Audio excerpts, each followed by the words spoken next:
Hoy vamos a ver cómo a partir de los movimientos estudiantiles empieza a complicarse y a resquebrajarse el modelo del PRI y la crisis de los 80, la década perdida.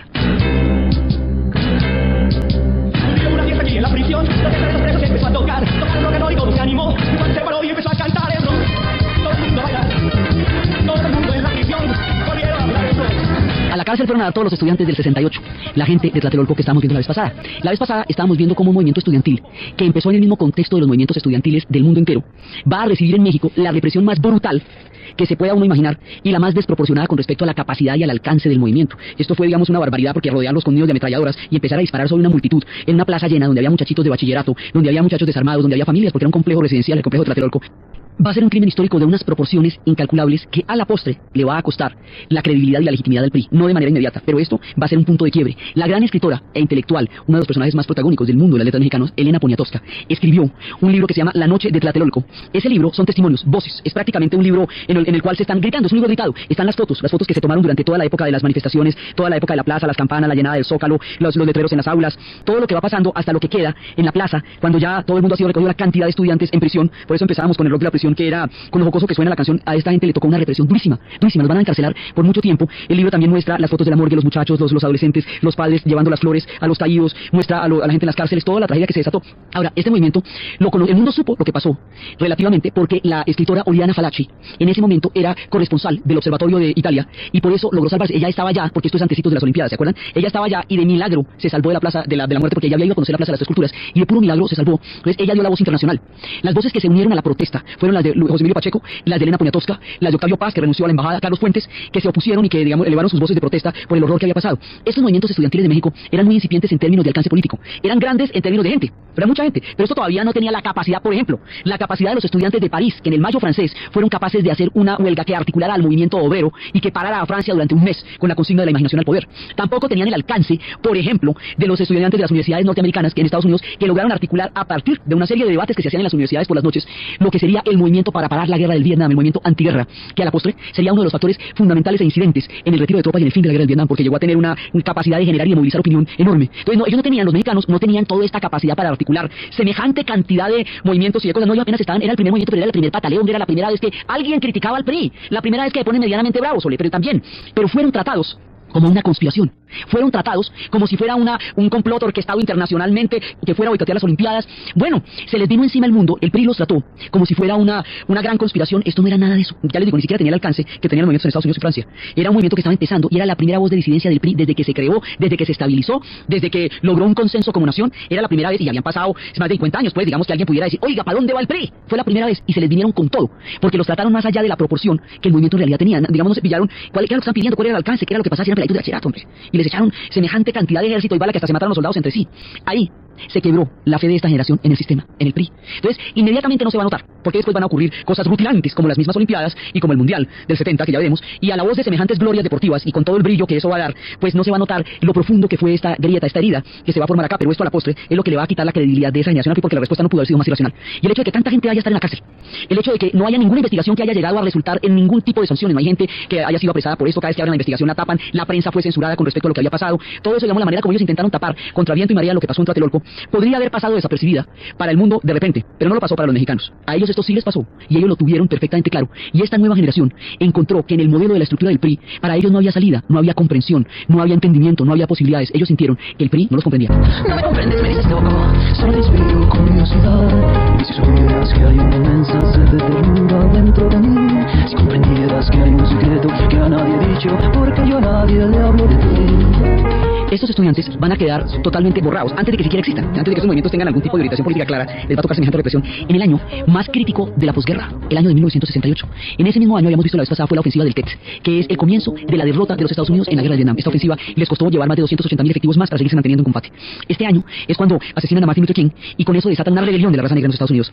Este año es cuando el Mayo francés, que sacude las estructuras mismas de Francia y que a la postre pondrá fin a la era de Gaulle. A pesar de que de Gaulle logra sortear el momento histórico del Mayo francés, a las siguientes elecciones ya ya pierde el poder y termina su era. Es un tiempo de quiebre, es un tiempo cósmico de unos quiebres importantísimos. La era de Gaulle morirá en el 68, aunque no muera en ese mes, pero es allí donde empezará el resquebrajamiento.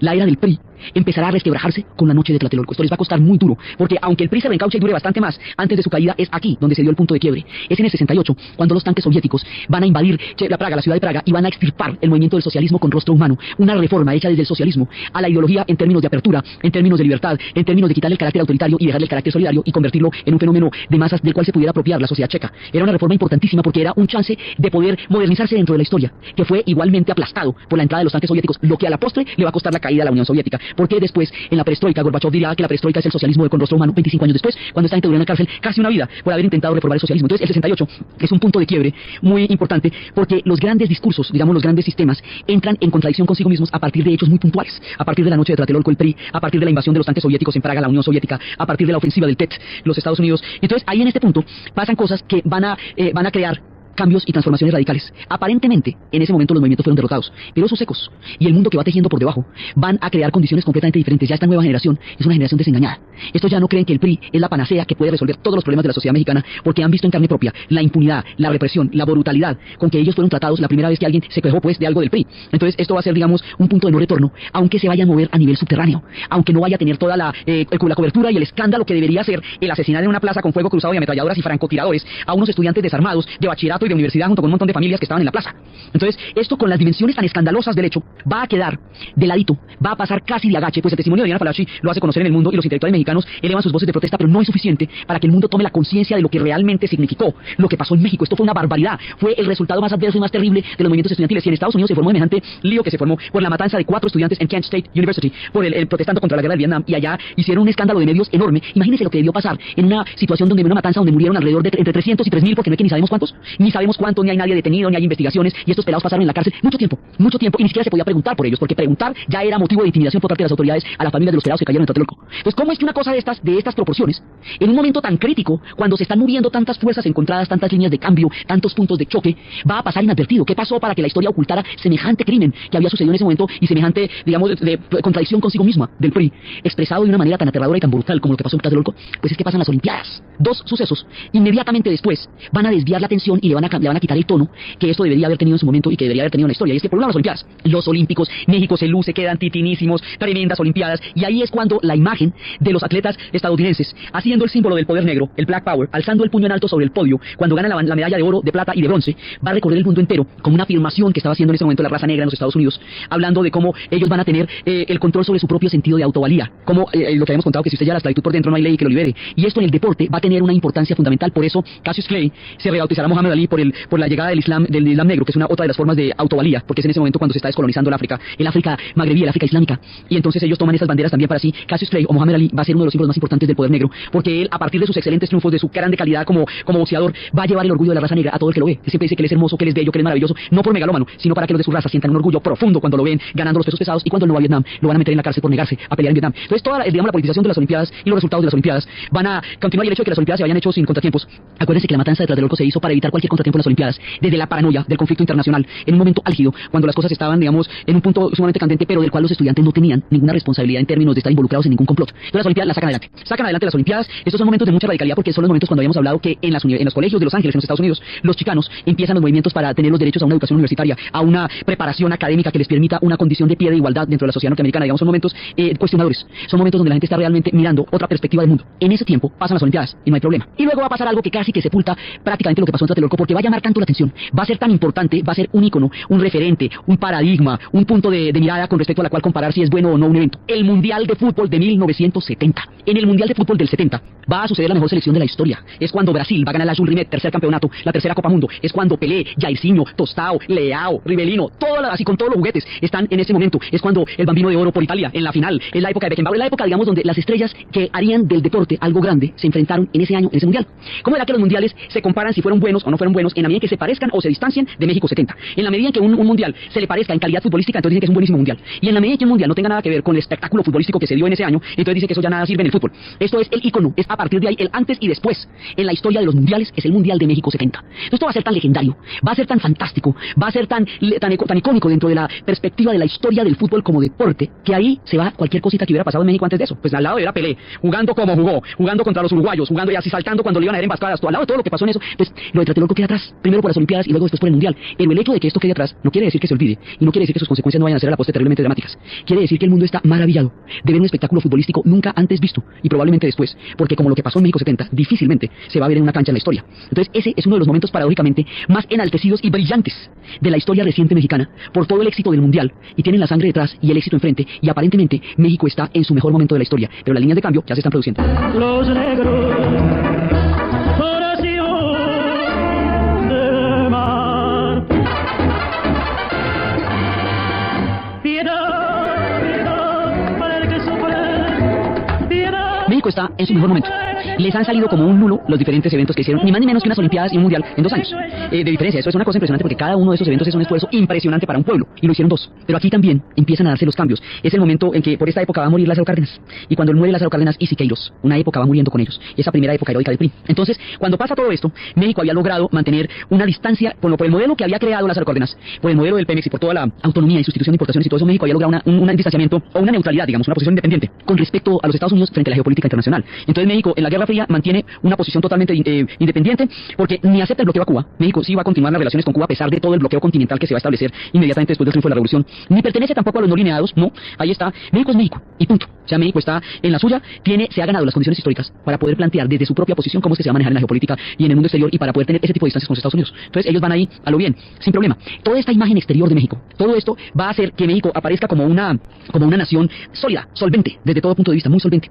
Y pasados los años, el 70, en el 72 va a estallar una circunstancia histórica completamente inesperada, de esas en las cuales la historia sale con unos sorpresones que nadie se imagina: la crisis energética. La Organización de Países Exportadores de Petróleo, la OPEP, creada en 1960, es hasta el 72 y 73 que empieza a tener la fuerza para ejercer una presión gigantesca sobre el volumen de producción de petróleo, y va a decretar un embargo petrolero que va a llevar al precio en el mercado de 50 centavos de dólar barril a 30 dólares barril en una semana. Esto va a desbarajustar una economía que había tenido ciclos de expansión muy grandes. Entonces, porque hasta ese momento la economía norteamericana había generado un ciclo de expansión gigantesco, y esos ciclos de expansión tan grandes habían generado una mano de empleo y una mano de trabajadores cruzando la frontera, pero en miles, porque hay un imán de toda la producción, de toda la industria y del crecimiento económico de los Estados Unidos, que va a hacer que muchísima gente cruce la frontera en esos años, porque hay una demanda grande. Cuando la crisis energética viene, entonces ahí empiezan a producirse una serie de problemas. Por un lado, Estados Unidos pasa del superávit a la recesión, por el impacto que va a significar en la economía la crisis energética. Por el otro lado, al subir tanto el precio del petróleo, como México no es un país exportador, sino que México es un país que utiliza todo el petróleo para consumo interno. Ese es el modelo de Lázaro Cárdenas, para que el petróleo sea para los mexicanos. Entonces el precio, más que beneficiarle, le complica la vida también en la medida en que los subsidios de la gasolina, el precio de la gasolina no lo hacen los mexicanos, es internacional. Si ellos lo subsidian, cada vez que un subsidio de esos se hace más costoso frente al peso del mercado, es más costoso para el Estado mexicano. La crisis energética va a producir que las utilidades de todo eso no solamente le lleguen a los árabes y a los países de la OPEP, sino que le van a llegar también a las multinacionales, a las grandes petroleras, a las compañías petroleras, pero también a la banca. Y la banca internacional, la banca privada, va a empezar a tener mucho dinero y va a empezar a prestar ese dinero. Antes los créditos internacionales eran solamente con destinaciones específicas, ustedes prestan para algo. Ahora van a prestar indiscriminadamente a todos los países para lo que los países quieran. Y de esta manera le van a prestar un billete impresionante a México. Pero cómo no, si es que es una economía fuertísima, si acaba de hacer un mundial y unas olimpiadas que le quedaron como un lulo, si es que está divinísimo, pero cómo no. Y entonces se vuelve un clientazo, ¿sí? Y le prestan un billete impresionante a México, a Brasil y a Argentina, porque son unas economías de Padre y Señor nuestro, que a nadie se le ocurra que vayan a carecer de solidez o que vayan a tener problemas para pagar esa deuda. Entonces les entra un billete total y México dice que dichoso, imagínate, con un montón de plata, todos titinos y todo eso, empiezan las bonanzas del tiempo del préstamo. Arráncame la vida con el último beso de amor. Ay, arráncala y toma mi corazón. Arráncame la vida y si acaso te hiera el dolor, ha de ser que no duerme porque tus ojos. Esta canción, además, cuando estábamos hablando de la literatura y de todo ese panorama de las letras mexicanas, habíamos hablado de una escritora llamada María Ángeles Mastretta, que va a ser parte de las voces femeninas de los 90. Ella tomará el nombre de su novela de esta canción, Arráncame la vida. México sigue en sus esplendores. Entonces les va a llegar todo ese montón de billete. No, pero imagínense, ferias y fiestas. Entonces, ¿ese billete en qué se va? En megaproyectos, proyectos gigantescos. Pero esos proyectos van a costar 3 y 4 veces lo que originalmente costaba, porque la mordida que hay ahí es grande. Entonces, esto se va a ir entre la corrupción, entre los megaproyectos casi que imposibles, alucinantes, que van a ser, entre la parranda, ¿no? Las 3 grandes economías que recibieron esa esa cantidad de dinero, dos eran dictaduras, como en ese momento eran Brasil y Argentina. Entonces no había quien controlara los recursos, ni la utilización del gasto, ni nada. Y la otra era un partido único que para efectos prácticos pues casi que lo mismo, porque ahí al alcalde quien lo ronda. Entonces, ¿quién le va a decir al PRI, oiga, mire, esa plata cómo la gastó, en qué se la gastó, de qué manera, preste a ver, hagamos cuentas? Ahí no hay nada, ni auditoría, ni quien diga cómo. Entonces, cuando un billete de esos no se gasta juiciosamente, y digamos juiciosamente es como el Plan Marshall, que el Plan Marshall a los europeos les dieron un billete para reconstrucción y los europeos se pusieron a reconstruir real y verdaderamente a Europa con patas y manos durante 15 años sin levantar la cabeza del piso hasta que lograron reconstruir ese continente devastado por la Segunda Guerra Mundial, de manera tal que toda la sociedad quedara integrada en el modelo de reconstrucción y pudieran despegar y llegar a tener un florecimiento económico como el que tendrían después. Este no fue el caso de la condición en América Latina, porque en América Latina primero eso no logró integrar las sociedades dentro de un modelo económico, porque no le llegó a todo el mundo. Este billete no le llegó a todos los mexicanos, ni logró beneficiar a los sectores que estaban más atrasados, no, este billete se fue en ferias y fiestas. Y claro que hubo megaproyectos, pero es que los megaproyectos también estaban sobredimensionados en cuanto a los costos. Esto aquí se formó una alegoría con esa plata que le digo. Y a la hora de llegar el señor Barriga a cobrar la renta como en el Chavo del Ocho, ¿dónde que pueden pagar? Ellos no se imaginaron que no iban a poder pagar. Ellos no se imaginaron que a la hora del té no iban a tener con qué. Entonces, imagínense, no tienen cómo pagar esa deuda porque no pudieron generar las condiciones para poder hacer los pagos como tocaba, cuando tocaba, porque eso hicieron el parrandón. Y lo mismo pasó en Brasil y lo mismo pasó en Argentina. Entonces, cuando Brasil, Argentina y México dicen no podemos pagar la deuda, la banca privada se ve en aprietos porque esto sí ya es mucho billete. Estas tres economías juntas representan una importancia tal para la banca internacional que la pueden quebrar. Entonces, ahí ya no podemos jugar con eso, no puede pasar por alto porque no hay cómo. En ese momento no hay cómo. Entonces ahí va a haber un problema gravísimo, porque además antes de este resultado residual de la crisis energética, como tantos dividendos en los bancos y estos préstamos, América Latina no tenía acceso a créditos de la banca privada, tenía acceso a créditos de las multilaterales, digamos, del Banco Mundial, del Fondo Monetario Internacional o del Banco Mundial, pero de la banca privada no, porque no eran economías que aún prometieran todo eso, pero en ese momento sí, y esto de las Olimpiadas y el Mundial son el indicador de que México es pero una sociedad increíblemente bollante y que lo que va a tener es que pagar ese billete, hasta que no lo va a poder pagar, y al no pagarlo, pues va a tocar hacerle concesiones, moratorias, va a tocar hacerle arreglos, pero igual, ese billete hay que devolverlo, tarde o temprano hay que devolverlo. Para devolver este billete hay que desmontar los subsidios, que ya teníamos que desmontarlos por la diferencia entre el precio de la gasolina con el precio de la gasolina a nivel internacional con el precio de la gasolina en el mercado. Si la gasolina, por decir algo, vale $10 en el precio internacional por galón y aquí la están vendiendo a $2, subsidian 8. Eso se podía cuando la diferencia no era tan grande, pero si la diferencia es así de grande, ya empiezan a perder. Entonces empiezan a desmontar los subsidios. El subsidio de la gasolina, el subsidio de una cantidad de cosas. Al desmontar los subsidios, empiezan a perder aquello que permitía que el PRI se mantuviera en el poder, y era que podía repartir una gran cantidad de prebendas entre una gran cantidad de sectores sociales a punta de subsidios. Era una economía que tenía unos niveles de colchones económicos que permitía que muchos sectores tuvieran buenas condiciones porque había unos subsidios grandes a partir del petróleo y del consumo interno. Pero si hay una deuda de estas, tiene que pagarla. Para pagarla tiene que ajustarse el cinturón. Para ajustarse el cinturón, usted tiene que dejar de subsidiar sectores. Luego mucha gente empieza a verse excluida de una sociedad que antes la tenía integrada. Y ahí empiezan a pelarse los cobres de la sociedad del modelo mexicano, porque el modelo mexicano funciona en la medida que usted tiene marrana para repartir. Pero si empieza a haber escasez de lechón, entonces ahí sí cómo vamos a hacer. Entonces ahí empieza, digamos, la primera parte de lo que va a ser el punto de quiebre, que eventualmente va a acabar con el PRI, porque el PRI funciona en la medida que tenga billete con que subsidiar los sectores. Si no, la crisis social se le va volviendo cada vez más brava y cada vez más inmanejable.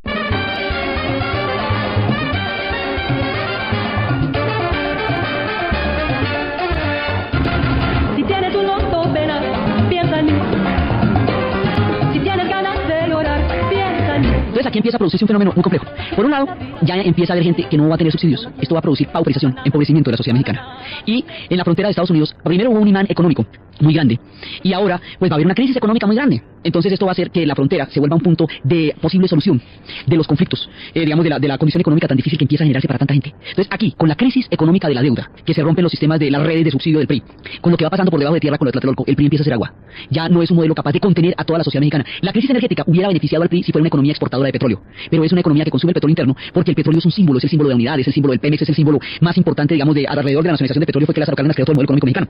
Por eso no pueden, digamos, otra cosa sería que ellos vendieran todo ese petróleo con las divisas, pudieran subsidiar el país. Pero no se puede porque ese petróleo tiene un símbolo muy importante, pues tanto que más adelante, en los días más crudos de la deuda, habría un momento en que le propusieron en Estados Unidos al presidente que vendiera el Pemex. Y el presidente, pues el funcionario dijo, mire, ¿sabe qué?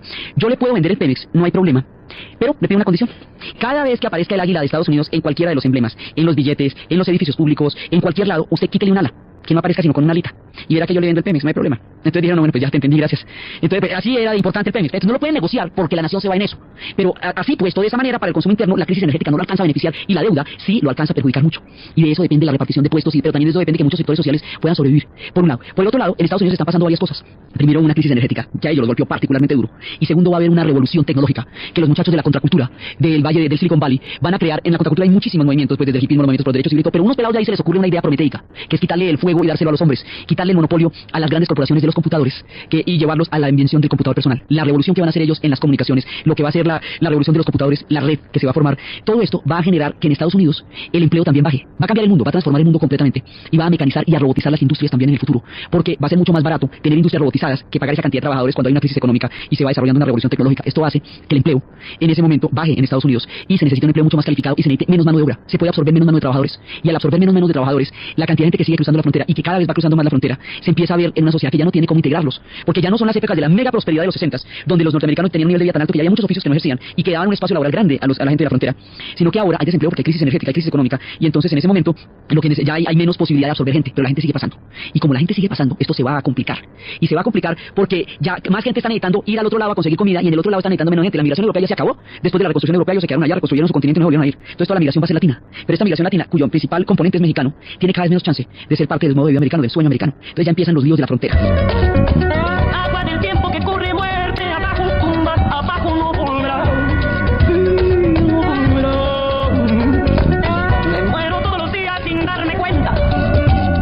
México empieza a desbaratarse, a desarticularse, porque todo el modelo del PRI era para articular a toda la sociedad mexicana.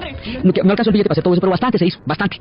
Y de todas maneras, en un momento de mucho consenso, como hemos visto, hubo muchos años en los cuales la sociedad mexicana se sintió toda amparada y protegida por el PRI. Pero ahora, cuando el PRI ya no tiene con qué ser el papacito de toda la sociedad mexicana, cuando tantos sectores empiezan a quedar en el aire, ahora, cuando la economía, el modelo económico no les basta a ellos por la crisis de la deuda, es que nadie se iba a imaginar que eso iba a pasar, ni los mexicanos que no iban a tener con qué pagar, ni la banca que no les iban a pagar los mexicanos, ni los brasileños, ni los argentinos, nadie se iba a imaginar porque la historia está llena de sorpresas, de imprevistos. Entonces ya empieza la fractura política se dio en Tlatelolco. Eso marcó un punto definitivo, porque nunca más volverían a creer, ya desengañados, en la capacidad del PRI para absorberlos, porque el día que le dijeron negros tiene los ojos, los mató a todos. Entonces, ¿cómo quedamos? ¿Sí? Y el punto de quiebre económico es la circunstancia de la deuda. Por eso se llama la década perdida de América Latina, porque echó para atrás este continente. Esas son las tres economías que jalonan el continente. Si esas economías se llegan a resquebrajar, ahí por ahí nos vamos todos, porque ellos son los que, digamos, los que van remando para adelante. Son los más duros. Entonces, pues se llama la década de todo la década perdida. Ahí el PRI ya pierde con qué poder mantenerlo el pegante, el cemento, la cohesión con la que tenía la sociedad mexicana. Y los sectores empiezan a desprenderse. Y empiezan sobre todo empiezan a acentuarse los sectores que más débiles, más desprotegidos, empiezan a verse mucho más a la deriva cuando no hay un gran estado benefactor, que era el que había logrado mantener a México junto. Entonces aquí toca pensar en los Estados Unidos, porque ¿qué hacemos? Ya no me pudo aquí en casa solucionar nuestros problemas solitos porque nos metimos en una deuda la tenaz. Entonces, ¿qué hacemos? Entonces, hay que pensar a ver si integrándose al mercado norteamericano logran salir adelante.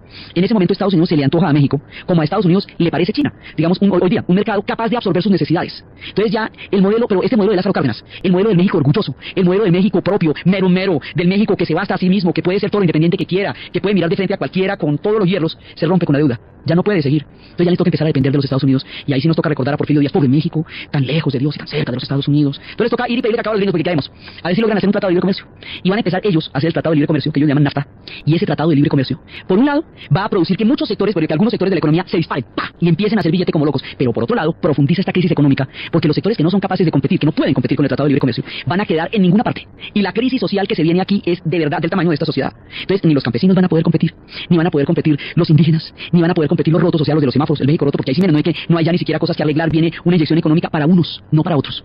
Y esto va a complicar las cosas a puntos tales que después, a partir de esta situación, y en el momento en que entre en vigencia el Tratado de Libre Comercio, el 1 de enero de 1994, estallará una rebelión en un lugar abandonado de la selva lacandona. Estallará una rebelión que el mundo conocerá completamente sorprendido, la rebelión de Chiapas. Entonces, a partir de aquí, empieza la rebelión de Chiapas, se exacerban los problemas de la frontera, el tema de la frontera se va a volver tan álgido como actualmente está, se empieza a desestructurar este país, ya empiezan a darse las rupturas más grandes, y ya casi que no reconocemos el modelo de Lázaro Cárdenas porque los tiempos han cambiado, y México está viendo a ver para dónde coge en este nuevo viraje de la historia. Todo esto, la rebelión de Chiapas, el Tratado de Libre Comercio, lo que va a ser NAFTA, los problemas de la frontera, toda la situación histórica de México, la caída del PRI, y toda la situación histórica en la que México se ve envuelto después de toda la crisis de los 80, lo que vamos a ver en el siguiente programa. Entonces, desde la noche de Tlatelolco y la ruptura que eso significó con la fe en el sistema, desde el complejísimo año cósmico de 1968, desde una juventud que llega a un no lugar, porque no había un lugar para ellos cuando llegaron a la sociedad mexicana, desde el esplendor del Mundial de Fútbol de 1970 y el ballet futbolístico de Pelé y sus grandes estrellas para la gloria del deporte en el mundo, desde las Olimpiadas y el poder negro, desde la deuda y todo el desencanto, desde todas estas convulsiones que están sacudiendo la tumultuosa historia de México en los albores del final del siglo, en la narración Diana Uribe, en la producción Jessica Rodríguez, y para ustedes feliz domingo.